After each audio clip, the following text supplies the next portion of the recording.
বিসমিল্লাহির রহমানির রহিম।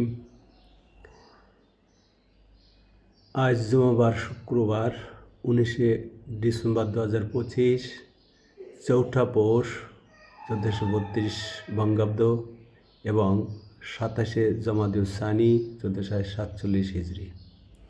সম্মানিত ভিউয়ার্স, আমি আপনাদের সামনে রিয়াদুস সালিহিনের দ্বিতীয় খণ্ড থেকে 701 নম্বর হাদিসটি পাঠ করছি। হজরত আবুল ইয়াকজান আম্মার ইবনে ইয়াসির রাদিয়াল্লাহু থেকে বর্ণিত, তিনি বলেছেন, আমি রাসূল সাল্লাল্লাহু আলাইহি ওয়াসাল্লামকে বলতে শুনেছি, দীর্ঘ নামাজ ও সংক্ষিপ্ত ভাষণ ব্যক্তি বিশেষের বুদ্ধিমত্তার পরিচায়ক। সুতরাং তোমরা নামাজকে দীর্ঘ করো এবং ভাষণকে সংক্ষিপ্ত করো। মুসলিম শরীফ।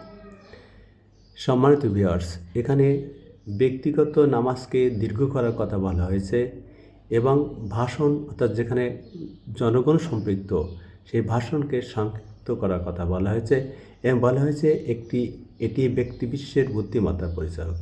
আল্লাহ তাআলা আমাদেরকে এই ধরনের বুদ্ধিমত্তা সহকারে এই কার্যক্রমগুলো পরিচালনা করার তৌফিক দান করুন, আমিন।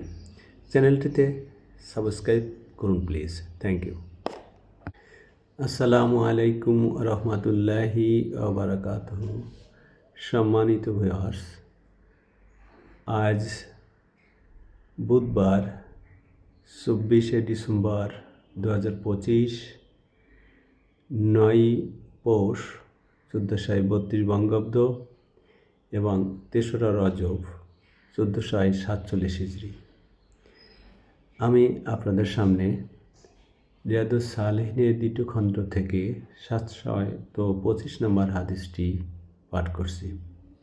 হযরত আবু হুরায়রা রাদিয়াল্লাহু থেকে বর্ণিত, রাসূল সাল্লাল্লাহু আলাইহি ওয়াসাল্লাম ইরশাদ করেছেন, তোমাদের কেউ যখন জুতা পরিধান করো তখন ডান দিক থেকে আরম্ভ করবে, আর যখন খুলে তখন বাম দিক থেকে আরম্ভ করবে, যেন ডান দিক জুতা পরিধানের সময় প্রথম হয় এবং খোলার সময় শেষ হয়।